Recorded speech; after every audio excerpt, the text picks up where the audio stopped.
The other day, Ohaneze Ndi Igbo came out and said that no Igbo should actually go and contest against Tinubu. That even if there should be an Igbo man, that it should be David Umahi. So you see that this our country, we are our own problem. But that one aside, so Rufai of Arise News came out to bomb-blast this Ohaneze Ndi Igbo, and he said any Igbo man that want to run should go and run, because I don't see reason why anybody, be you anybody, because I think this issue of group something now is now becoming biased. Because for them to come out and say that no Igbo man should run, something must be behind it. But watch this video from Rufai Oseni Arabic guys in a minute. Let me first start with Ohaneze Ndi Igbo. Please, any Igbo man that wants to run for presidency, go ahead and run. Do not listen to Ohaneze Ndi Igbo. It is clear, it is certain that socio-political groups are fast losing their relevance. We had our own tiff between factions of Afenifere on who to endorse in the last elections. Till today, that tiff is still on, although some of them say they are trying to reconcile. Socio-political groups cannot hold the ace of anybody's ambition. The analogy that the surest path to presidency will be waiting till 2035 is their own agenda. And you have seen clearly, they put somebody, mention the name in their own agenda, which is Umahi. So that's the Ohaneze Ndi Igbo's Umahi's agenda. It's different from the free rights you have as enshrined in the Constitution. No socio-political group can tell you your faith. That's just it. But I'm not surprised. A women's wing of Ohaneze, I think, tilted towards Atiku in the last election. Professor George Obi, also when he was alive then, tilted towards Obi. So the truth is, no socio-political group, they are just like another pressure group. And what pressure groups do is, they come out of their pressure cooker and talk. It doesn't mean it's a generality. I just have to set that straight. Secondly, about Atiku Abubakar, yes, he has a right to run. Everybody will compete effectively in the field, and we'll see who will emerge. Because there have been indications that he will not run, he should not run. And I'm not going to stop anybody's right to run. But I'm also going to say some things this morning. Number one, we have to say it the way it is. If you have candidates in this coalition that can't come together because of their ambition, definitely it will fracture the coalition in such a way that it will make it an easier ticket for President Tinubu. So while all of them are jostling to have capacity, in the emergence of a particular candidate, it is in their best interest that they work together. If they don't work together, they make it easier. And that's just it. It shows from history, it's better to have a coalition of forces to fight against an incumbent. It's not today we've been doing it. In 1999, we did the same. Olufalaye and Marsh in Kafi, NPP, and the Alliance for Democracy had to come together to fight the might of Olusegun Obasanjo. The APC also reprised that with the coalition of APGA and other political parties, and even some people out of the PDP coming together to be able to fight incumbent President Goodluck Jonathan then in 2015. It's better off that way because you have a better footing and you have a coalition of forces to pretty much do that. But in the case where there's an emergence of a candidate from the coalition and there's a division, it makes it easier for President Tinubu. And trust me, President Tinubu will not sit down and allow you come together. He doesn't even want it in the first place because he's a politician and he also wants to win. That's just my bit about that.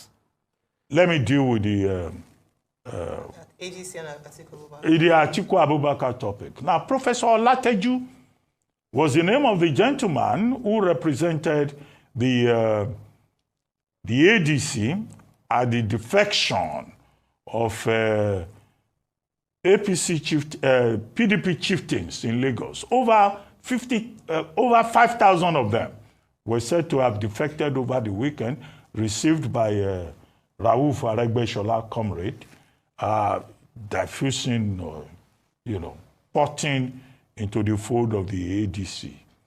Now, on that occasion, They were principal people. Ashurubi, Mr. Adams, Mr. Shelley, Tunji Shelley, Captain Tunji Shelley. All of them saying they have left the PDP, they are moving into the EDC.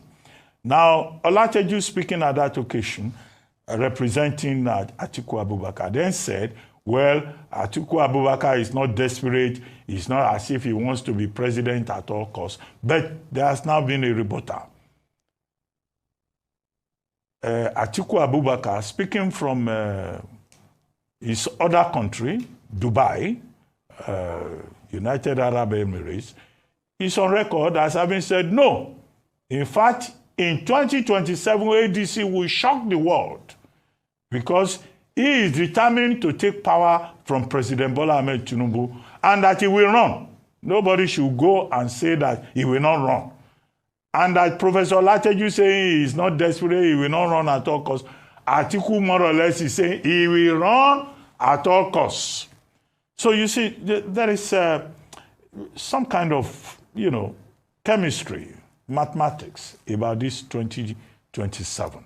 And we have not seen the end of it. It's an evolving story. It's a developing story. After all, over the weekend, President Obasanjo was quoted by Leadership newspaper as preparing to publish a book very soon, Nigeria Past and Present, in which he said, according to Leadership, I'm not the one saying so, Leadership says that President Obasanjo says that President Buhari is the most incompetent person that ever showed up in the presidency of Nigeria, and that President Tinubu is following very closely. So in other words, in that book, President Obasanjo is going to write off President Bola Ahmed Tinubu. So all of these things will affect the calculations, as we move towards 2027. And there's also the Jonathan question. In Kano, on Sunday, I think it was yesterday, one Dr. Kiari, leading a group, said that, in fact, bring back our good luck. That this bad luck of poverty and debt servicing is too much. They want their bad luck back. So it's a very... They want their good luck back. So it's a very fluid situation as we look at this developing story. So Atiku saying he wants to come back. Well, Dr. Kiari of the Bring Back Our Good Luck group in Kano that met at the Aminu Kano Center yesterday said that Atiku Abubakar and every other person, Peter Obi, Kwankwanso, they should all go and sempe. That's not an English word. They should all just give up and allow President Jonathan to lead, the struggle against Bola Ahmed Tinubu. But what I don't understand is this construction of Nigerian politics in personal terms, in these Manichaean terms. It didn't help us previously. I don't see how it will help us this time.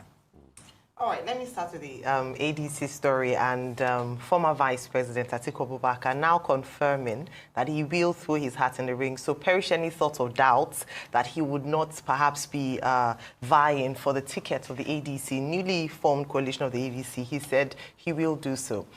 Also, he's also mentioned that the ADC will shock the world in 2027, and they are building a very powerful coalition. And that's, fair enough statement. In fact, they want to position themselves as the third force in the 2027 elections, taking the position of the Labour Party, which acted in that role in the 2023 elections. To what extent would they succeed in this, their quest for taking on the #1 seat in Nigeria? Well, a few things I've just put under the obstacles, the many obstacles of the ADC. I am of the firm belief that for a vibrant democracy, we need opposition parties that would be thriving and can really give the incumbent a run for their money in order to avoid complacency. And so, as much as possible, let us encourage more parties to emerge, and if possible, if anyone is willing to take on the current president, by so being, let it be so. But the most important thing is, at the end of the day, the people get to decide amongst the many candidates presented before them who they want to lead them come 2027. The first obstacle for the ADC, which is very clear, very obvious, is the battle for the ticket in itself. Who will emerge as the presidential flag bearer of the ADC? I say that because we saw what happened with the PDP in the last election. And this fight, internal wrangling for what the zoning formula, who emerged as the presidential candidate bearer, cost them perhaps the elections in the last cycle. And we saw how the internal fightings had not just weakened the PDP, but almost disseminating the party or decimating the party completely as we speak. Is ADC, as a young infant party, going to face the same challenge? Because we have different camps coming together to form a party. We have those who are in Camp Atiku, we have those who are in Camp Obi, we have those who are in Camp Amechi, and other camps that might emerge in the nearest future. Now, if one person then emerges as a presidential flag bearer of the party, would the other power heavyweights be willing to throw their weight behind this one candidate to have a chance at the polls in 2027? This is a big question for them to answer. That's obstacle number one. Obstacle number two, it's a race against time, if we're being honest. The incumbent party, aside from having the advantage of the incumbency factor, has also been working tirelessly almost immediately as soon as they got into power, into office. And so they have been, all the groundwork, mobilization, network, they've been doing all this. So the ADC, like I mentioned, is in its infancy. And already we are hearing stories coming out from it. In fact, someone described them as a press releasing party. That's not strong enough if they are going to battle the APC come 2027. That's one of the obstacles. So some of the things that they must go to the drawing board, which I'm sure perhaps they're already aware of, or to highlight it again, if they are going to shock the world indeed in 2027, these are some of the things that was put into play. Something else another big obstacle for them is INEC, the Independent National Electoral Commission. We saw what's happened in terms of confidence in INEC's ability to run a free and fair election. And so let's assume that presidential party ticket has been gotten, they've been able to get their acts together, they are united, they come with one voice. When it comes to the polls, may INEC not happen to them in the way that we have seen in the previous cycles of election. What Nigerians have pushed for again and again is even more electoral reform to ensure that our Electoral Act of 2022 is stronger in order to enable Nigerians have more confidence in the process of election come 2027. Because no matter how strong a party is, as we saw in 2023, if INEC is not able to assure Nigerians of a free and fair election, it would be an obstacle not just to the ADC, but all other parties who are in opposition. And so we're hoping that the independence, the eye in INEC, would truly be eye come 2027. Well, forget Rufai have proven to be among those that are not biased, because I don't see the reason why they should tell an Igbo man not to run, but a Yoruba man can run. This should tell you that we Igbo self, we are even our own enemy, because we are fighting our own self. Telling an Igbo man not to run because of reason I don't even understand, it does not make any sense. So anybody that want to run, P2B or anybody from Igbo that want to run should go and run, because this thing coming from show that our Igbo group have been biased, they have been compromised. Yes, because they are groups that are meant to be backing the Igbos and not trying to discourage them, and and even say that if an Igbo man should go, that the only person qualified is David Umahi. I think it was David Umahi he called. I don't think I've recalled, but I think that's David Umahi that they said that he should go and run. That he's the only qualified Igbo brother to go and run. Does it make sense? It does not make sense at all, because we have been compromised as Igbo leaders. That now Igbo man should not go and run. As the only person that runs is David Umahi. That means indirectly, I said that people should not go and run. And then you are telling me that these people have not been compromised by the APC. Anybody in Nigeria today holding power has been compromised by the APC. This is what somebody said, that anybody in government today have been APC-fied. That's the gospel truth. Because you can't wake up and be telling an Igbo man not to go and run the next election. For what reason? What is the reason behind that, if it is not personal interest or what to benefit?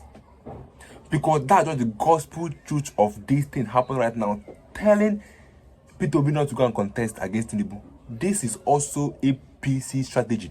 Because APC, we know, have used the governors to stop P2B from coming to their state. now again, they start using the paper that are meant to be preserving and pushing the Igbos to be against the Igbos. But let me get your views in the comment section of the guys in my next video.